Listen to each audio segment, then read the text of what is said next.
नमस्कार दोस्तों। क्या एक महिला के साथ सही हुआ है? क्या एक दलित महिला के साथ सही हुआ है?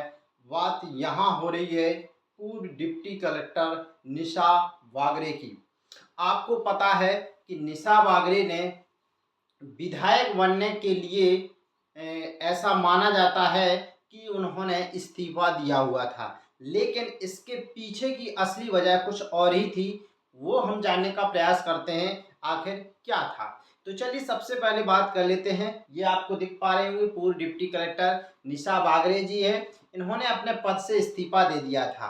हालाँकि उनको फिर कांग्रेस से टिकट नहीं मिला था और इस तरह से उनकी नौकरी भी चली गई है। लेकिन एक बार फिर से ये चर्चा में है। वो चर्चा का कारण सिर्फ इतना है कि अब वो फिर से अपनी नौकरी वापस चाहती हैं। तो सबसे बड़ा सवाल ये है, तो क्या इनको अपना जो नौकरी है वो वापस मिल जाएगी? तो चलिए हम इस पर देखते हैं और क्या मानना है लोगों का और आखिर क्या ये घटनाक्रम रहा। तो इन्होंने क्या किया है कि जो मुख्य सचिव हैं बीरा राणा, उनको क्या कर दिया है, इस्तीफ़ा वापस लेने का अनुरोध किया हुआ है। मतलब इन्होंने अपना एक वहाँ पर आवेदन किया है कि मेरा जो इस्तीफ़ा स्वीकार किया गया था, अब उसको मैं वापस चाहती हूँ और मुझे वापस नौकरी में बहाल किया जाए। चलिए बात करते हैं। जब निशा वागरे से पूछा गया, क्या आपकी नौकरी कांग्रेस ने छुड़वाई है? तो उन्होंने स्पष्ट रूप से कहा कि निश्चित रूप से मेरे साथ, मेरे परिवार के साथ धोखा हुआ है और अन्याय हुआ है। उन्होंने कहा कि जिस तरह से जब मैंने इस्तीफ़ा दिया हुआ था, उस वक़्त पर मेरा इस्तीफ़ा स्वीकार नहीं किया गया था। तो ये भी एक प्रकार का अन्याय है। और उसके बाद फिर क्या है, मैं जो जिस पार्टी कांग्रेस ने मेरे को टिकट नहीं दिया था, वो भी मेरे साथ क्या हुआ है, अन्याय ही हुआ है।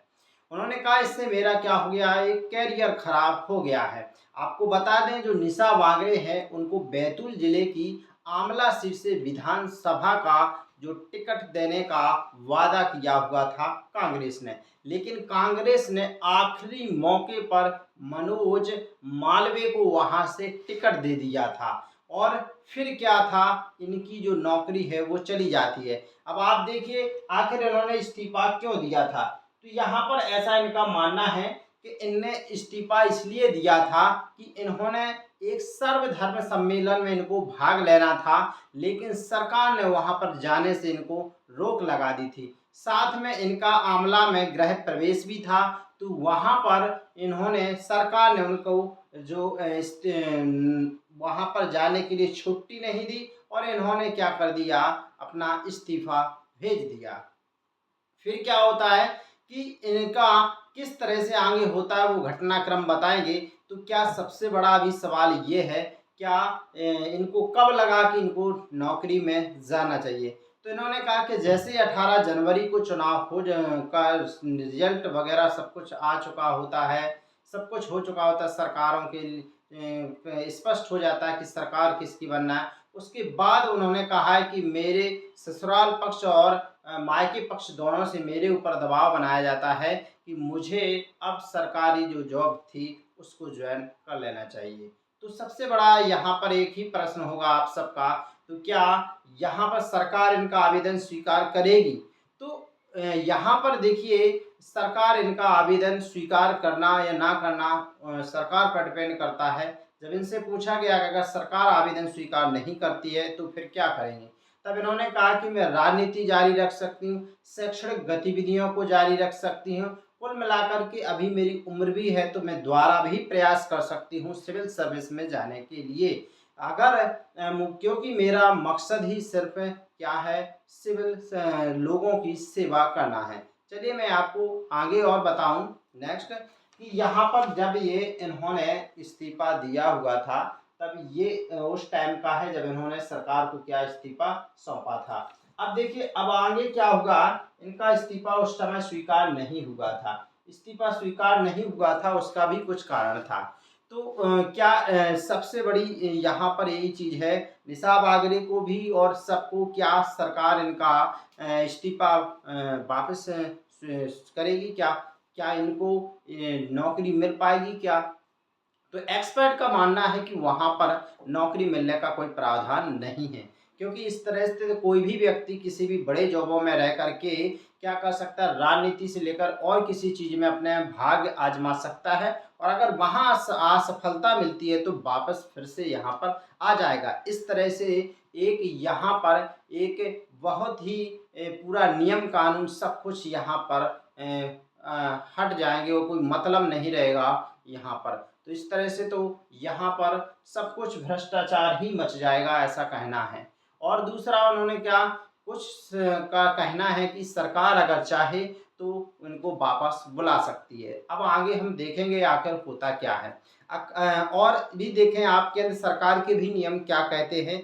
तो इस केंद्र सरकार के नियम ये कहते हैं कि अगर कोई भी अधिकारी अगर अपनी इच्छा से क्या करता है, इस्तीफा देता है, तो उसके पीछे कुछ कंडीशन होती हैं। जैसे अधिकारी से सत्यनिष्ठ हो, आचरण और उसकी दक्षता पर कोई संदेह नहीं हो, और उसने किसी ऐसी गतिविधियों के चलते परिस्थितियों के चलते इस्तीफा दिया हो जो लेकिन अब बदल गई हों, तो सरकार उनका क्या कर सकती है, इस्तीफा वापस कर सकती है।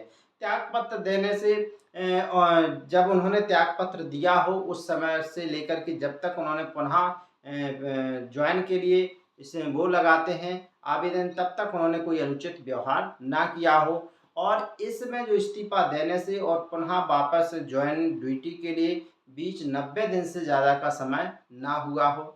अगर इनका आवेदन स्वीकार तभी किया जाएगा जब वो कोई वाणिज्यिक कंपनी या कोई सरकार के पूर्ण या आंशिक स्वामित्व वाली कंपनी निकाय के लिए काम ना करें। तो इस तरह से यहाँ पर कुछ गुंजाइश रहती है। वहीं आपको निशा वागले के मामले में जैसे देखिए, ये अभी मुख्य सचिव हैं बीरा राणा, हमारे मध्य प्रदेश की आईएएस कैडर की। तो यहाँ पर इनके लिए सबसे बड़ा यही है कि 1 अप्रैल 2018 को ये डिप्टी कलेक्टर बनती हैं। फिर क्या है, 22 जून 2023 को छतरपुर जिले में जो लवकुश नगर एक तहसील है, वहाँ पर एसडीएम रहते हुए ही इनको जब सर्वधर्म सम्मेलन में जाने से रोका जाता है, तभी जाकर के क्या इस्तीफा भेज देती हैं। और 12 सितंबर 2023 को क्या होता है, त्यागपत्र इनका स्वीकार नहीं होता है, तो ये फिर से क्या करती हैं, स्वीकार करने के लिए आवेदन करती हैं। लेकिन 28 सितंबर 2023 को सरकार पर ये फिर से दबाव बनाती है, क्योंकि सरकार यहाँ पर कोई फैसला नहीं लेती है जब ये दोबारा भी आवेदन करती हैं। तो फिर ये क्या करती हैं, 335 किलोमीटर बैतूल के आमला से भोपाल तक की पद यात्रा शुरू करते हैं, और 10 अक्टूबर 2023 को भोपाल पहुंचकर वहां पर सीएम हाउस पर इनकी पुलिस से धक्का मुक्की होती है और इन्हें सीएम हाउस जाने से रोका जाता है, जहां पर इनको पुलिस गिरफ्तार कर लेती है और देर रात 11 अक्टूबर को इनको देर रात तक इनको वहां से छोड़ा जाता है।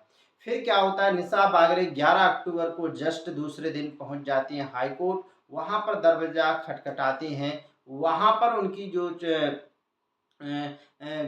सुनवाई है टल जाती है, तो फिर वो पहुंच जाती है सुप्रीम कोर्ट। सुप्रीम कोर्ट पहुंच जाती है। इसके बाद क्या होता है, जब हाई कोर्ट का दखलदारी होती है, तो सरकार इनका 23 अक्टूबर को क्या करती है, इस्तीफा स्वीकार कर लेती है।